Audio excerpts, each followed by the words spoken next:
ओम शांति। आज 26 जून 2026 के बाबा के अनमोल मधुर महावाक्य सुनेंगे। आज की मुरली से पहले गीत बजा है, तुम्हें पाके हमने जहां को पा लिया, जमीन तो क्या आसमान को पा लिया। तो आज की मुरली में बाबा हम बच्चों को कहते हैं, बच्चे तुम जो गाते हो बाप भी वही कहते हैं कि बच्चे तुम विश्व के मालिक बनते हो। तो लक्ष्मी नारायण ही विश्व के मालिक थे, बाकी शिव बाबा कोई विश्व के मालिक नहीं बनते हैं, हम बच्चे बनते हैं। कैसे बनते हैं?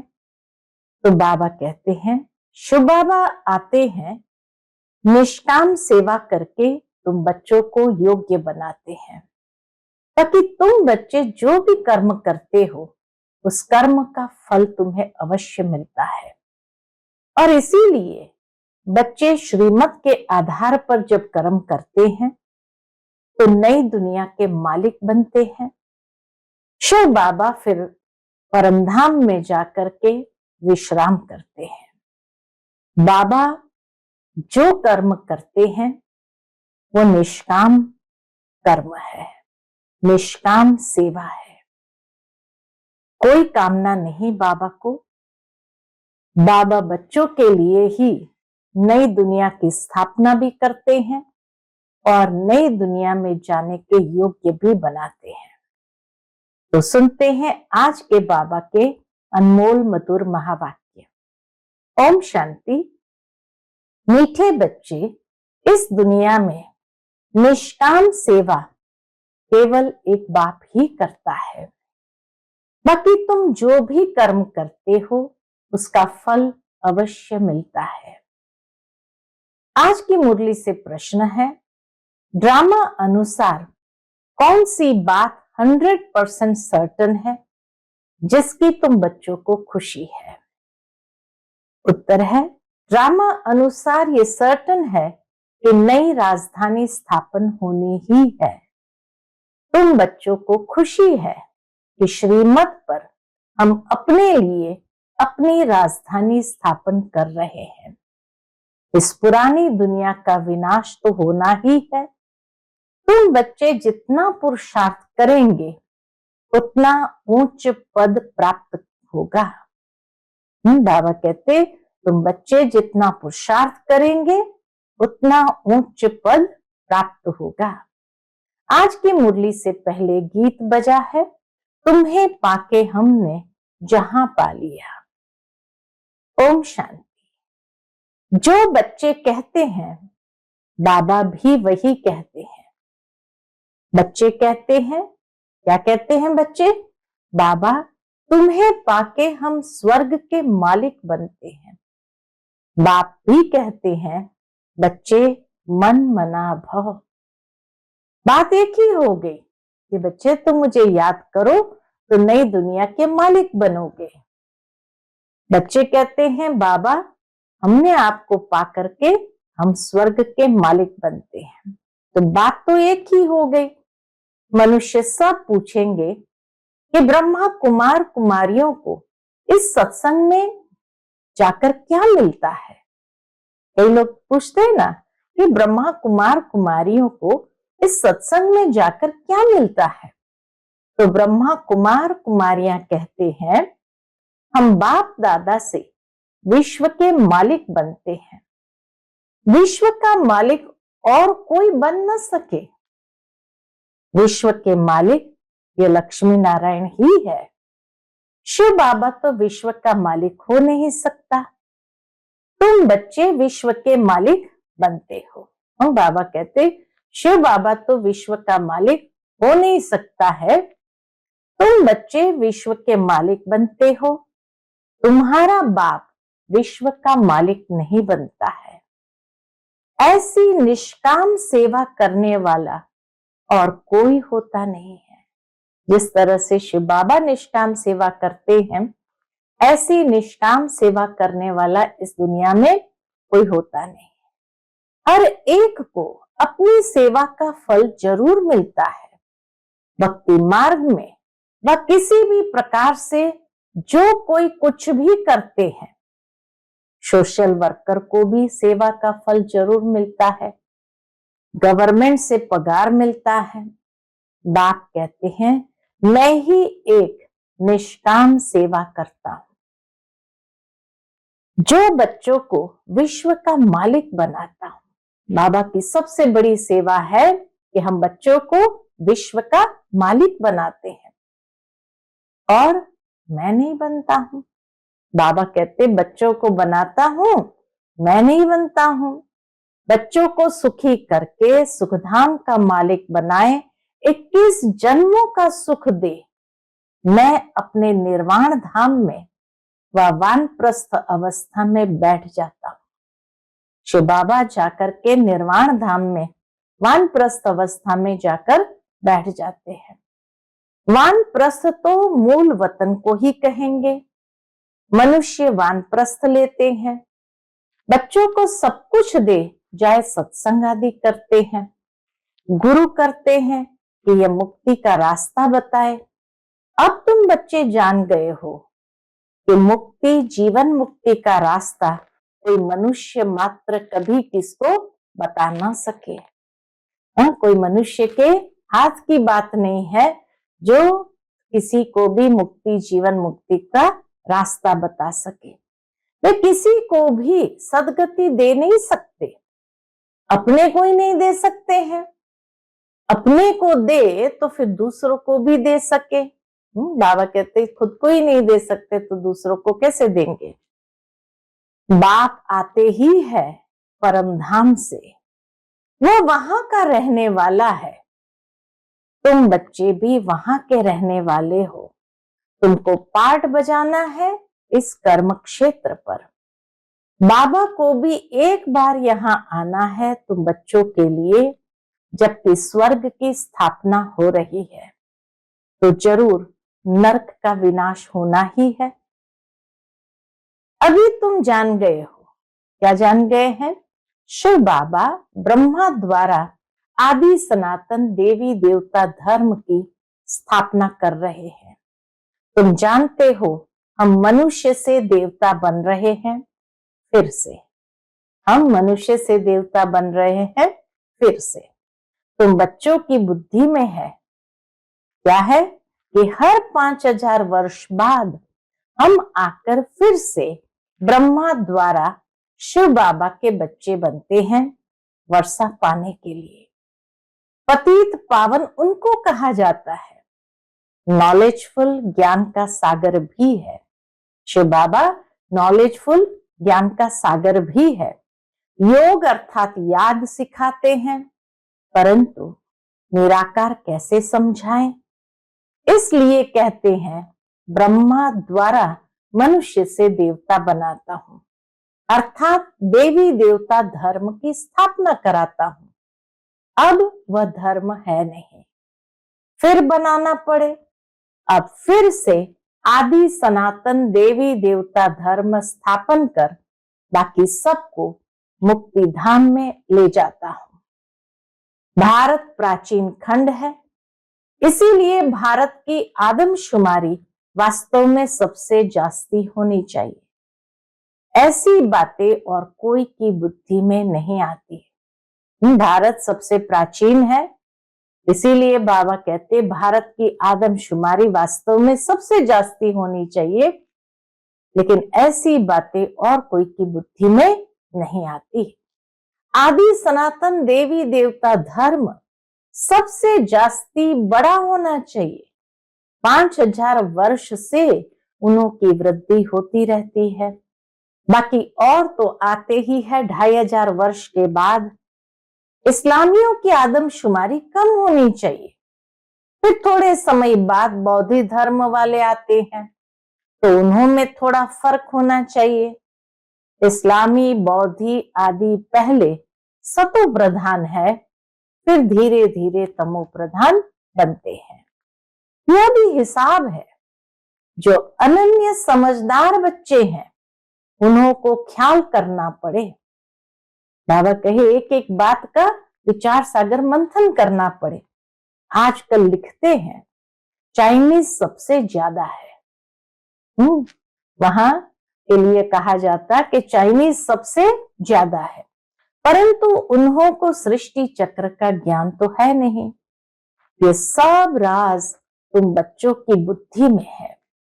जो पढ़े लिखे हैं उन्हों को डिटेल में समझाना होता है। देवी देवता धर्म वालों को 5000 वर्ष हुए, तो इस समय उन्हों की संख्या बहुत होनी चाहिए, परंतु देवी देवता धर्म वाले फिर और धर्म में कन्वर्ट हो गए हैं, इसलिए आदमशुमारी कम हो गई। पहले पहले बहुत मुसलमान बन गए, फिर बौद्धि भी बन गए। यहां भी बौद्धि बहुत है। बाबा कहते भारत में भी देखा जाए बौद्धि बहुत है, क्रिश्चियन तो बेशुमार है, देवता धर्म का तो नाम है ही नहीं। अगर तुम ब्राह्मण धर्म कहे तो भी हिंदुओं की लाइन में डाल देंगे। अभी तुम जानते हो आदि सनातन देवी देवता धर्म स्थापन हो रहा है, हम ब्राह्मणों द्वारा श्रीमत पर। आदि सनातन देवी देवता धर्म की स्थापना हो रही किसके द्वारा? हम ब्राह्मणों द्वारा, लेकिन कैसे? श्रीमत पर। यह भी समझ होनी चाहिए। धर्म गाए तो जाते हैं ना, यहाँ के मनुष्य अपने को हिंदू की लाइन में ले आते हैं, कहेंगे हिंदू आर्य धर्म है, सबसे पुराना है। भारतवासी पहले पहले आर्य थे, बहुत धनवान थे, अब अनार्य बन गए हैं, कोई अक्ल नहीं। जिसको जो आता है वह धर्म का नाम रख देते हैं। जिसको जो आया सो धर्म संप्रदाय आदि नाम रख देते हैं। झाड़ के पिछाड़ी छोटे छोटे पत्ते टाल टालियां निकलते हैं, नए का थोड़ा मान होता है, नए नए पत्तों का थोड़ा मान होता है। अभी तुम बच्चे जानते हो कि हम बाबा से स्वर्ग का वर्षा ले रहे हैं, तो ऐसे वर्षा देने वाले बाप को कितना याद करना चाहिए। तुम जितना जास्ती याद करेंगे, एक तो वर्षा मिलेगा और तुम पावन बनेंगे। याद से दो फायदा, एक तो बाबा कहे जितना जास्ती याद करोगे वर्षा मिलेगा और पावन बनोगे।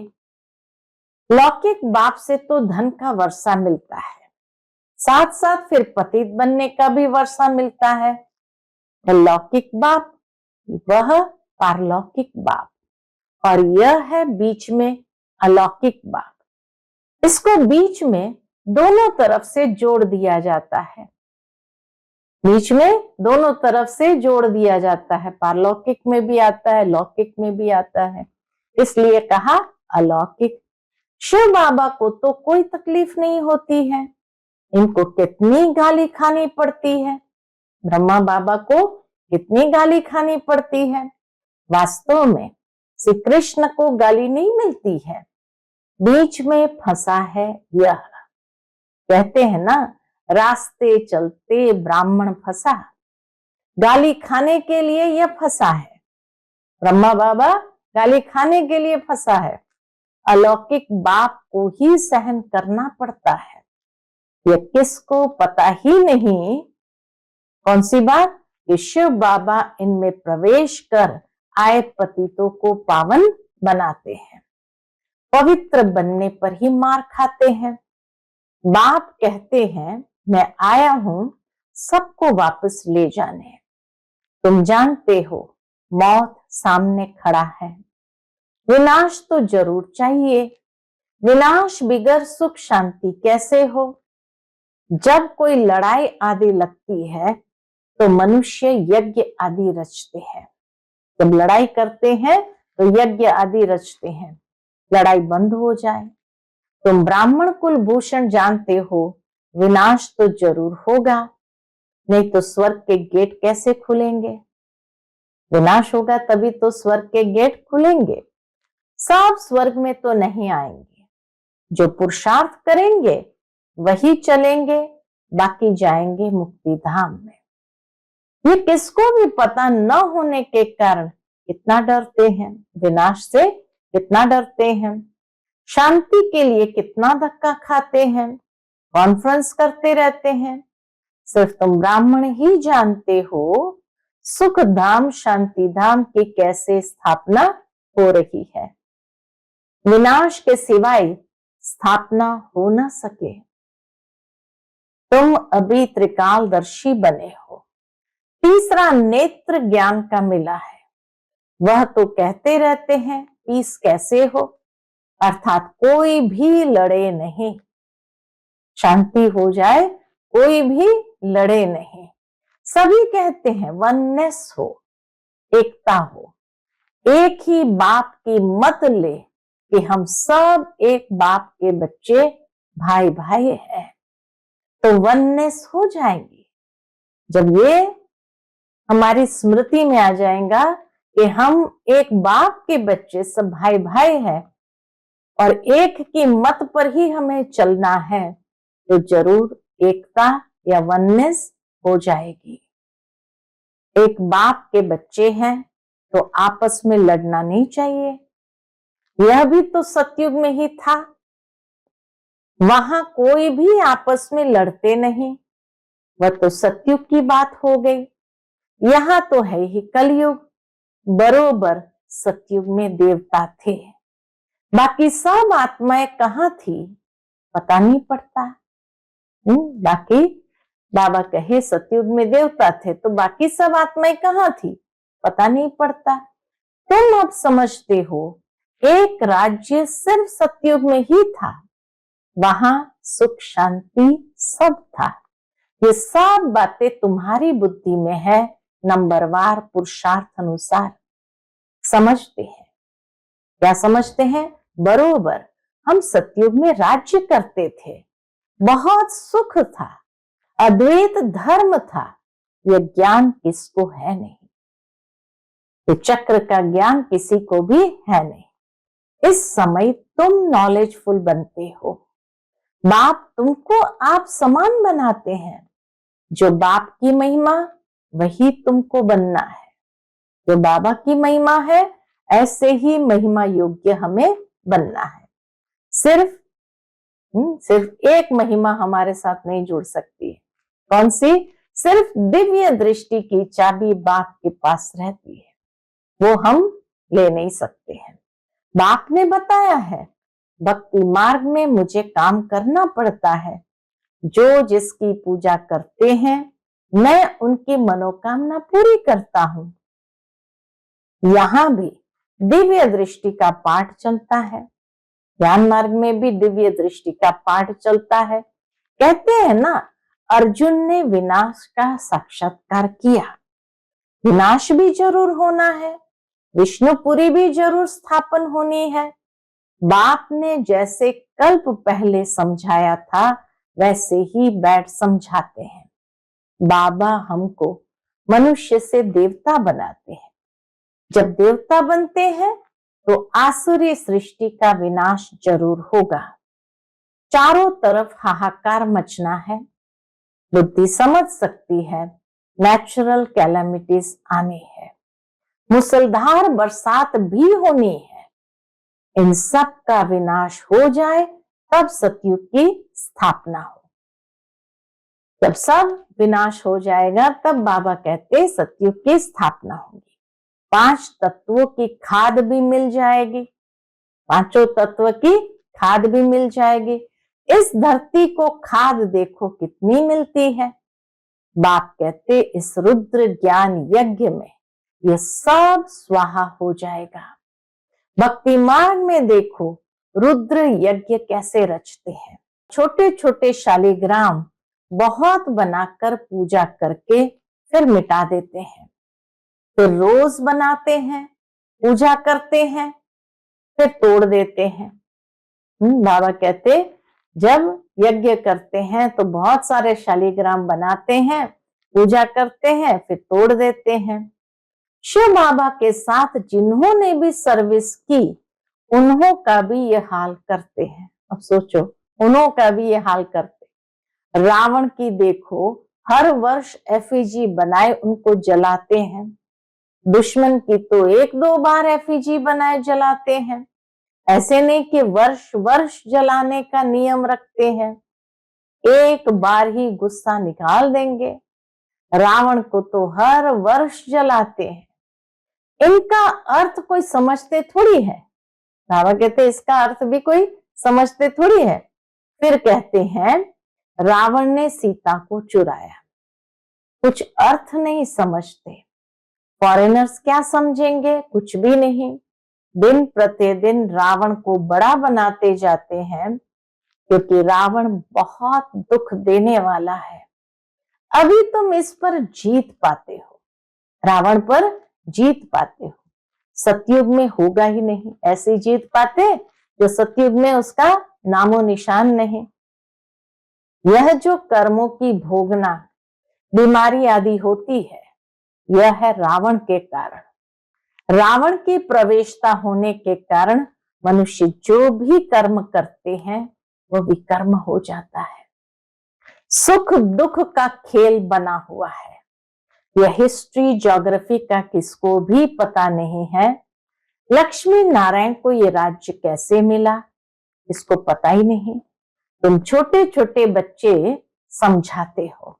बाबा कहते तुम छोटे छोटे बच्चे समझाते हो। ये लक्ष्मी नारायण सतयुग में राज्य करते थे। संगम पर ये राजयोग सीख ये पद पाया है। बिरला को भी छोटी छोटी बच्चियां जाकर समझाए कि इन्होंने ये राज्य कैसे पाया। इन्होंने लक्ष्मी नारायण। अभी तो कलयुग है, इनको सतयुग नहीं कहा जाता। राजाई तो अभी है नहीं, राजाओं का ताज ही उड़ गया है। राजाओं का ताज ही उड़ा दिया है। धर्म शास्त्र सिर्फ 4 है। गीता धर्म शास्त्र है, जिससे 3 धर्म अभी स्थापन होते हैं, न कि सतयुग में। ऐसे नहीं कि लक्ष्मी नारायण ने व राम ने कोई धर्म स्थापन किया। ये धर्म अभी स्थापन कर रहे हैं। फिर इस्लामी, बौद्धि और क्रिश्चियन। क्रिश्चियन का एक ही धर्म शास्त्र है, बाइबल, बस। फिर पीछे वृद्धि होती जाती है। आदि सनातन है ही देवी देवता धर्म। अब फिर से देवी देवता धर्म की स्थापना करते हैं। तुम ड्रामा के राज को अच्छी रीति समझ गए हो। खुशी भी रहती है, ड्रामा के राज को जानकर खुशी भी रहती है। जबकि तुम बच्चों को 100% सर्टन है कि हम फिर से अपना राज्य भाग्य स्थापन कर रहे हैं, इसमें लड़ाई आदि की तो कोई बात ही नहीं है। राजधानी स्थापन हो रही है, ये सर्टन है। अर्थात ये प्रैक्टिकल है, ये सर्टन है। सर्टन माना ये होना ही है, होनी है।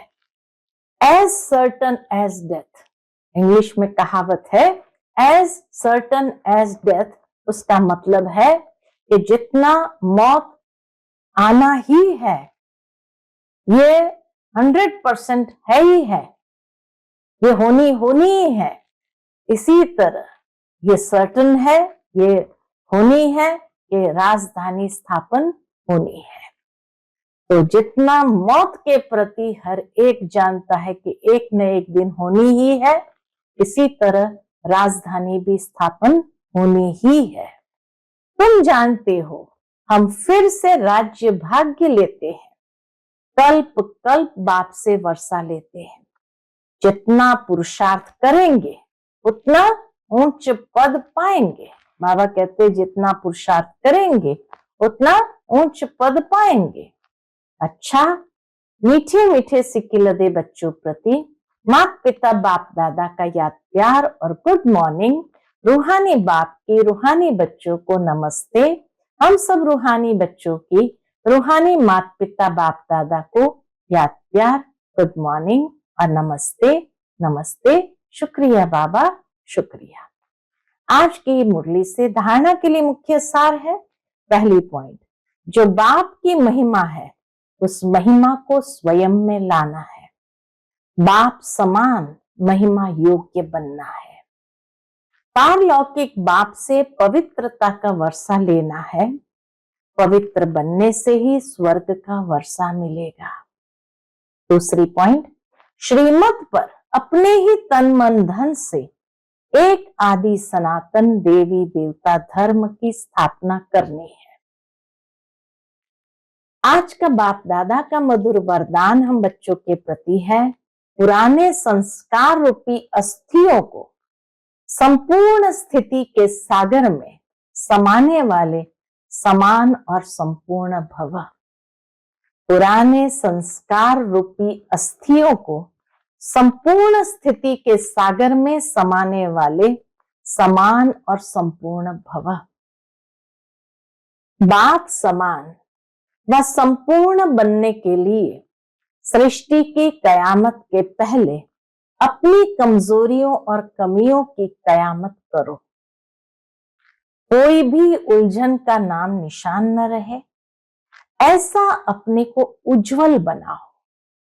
जैसे जन्म परिवर्तन के बाद पुराने जन्म की बातें भूल जाती है, ऐसे पुरानी बातों को, पुराने संस्कारों को भस्म करो। अस्थियों को भी संपूर्ण स्थिति के सागर में समा दो, तब कहेंगे समान और संपूर्ण। आज का स्लोगन है, विस्तार को सार में समाने की जादूगरी सीख लो तो बाप समान बन जाएंगे। विस्तार को सार में समाने की जादूगरी सीख लो तो बाप समान बन जाएंगे।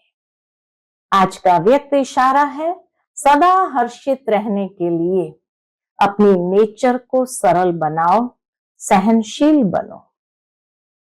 उसके अंतर्गत बाबा कहते हैं, सहनशीलता वाले बाहर मुक्ता के वाइब्रेशन को नहीं, लेकिन मन के संकल्प भी जो उत्पन्न होते हैं, उन संकल्पों की उत्पत्ति को देखकर भी घबराएंगे नहीं।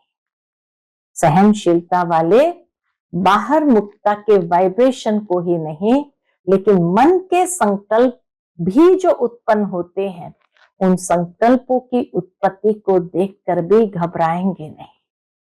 अपनी सहनशीलता से सामना करेंगे और सूरत से सदैव संतुष्ट व प्रसन्न चित्त दिखाई देंगे। उनके नैन चैन कभी भी असंतुष्टता के नहीं दिखाई देंगे। वे संतुष्ट मणि होने के कारण सदा हर्षित रहते हैं। अच्छा, ओम शांति।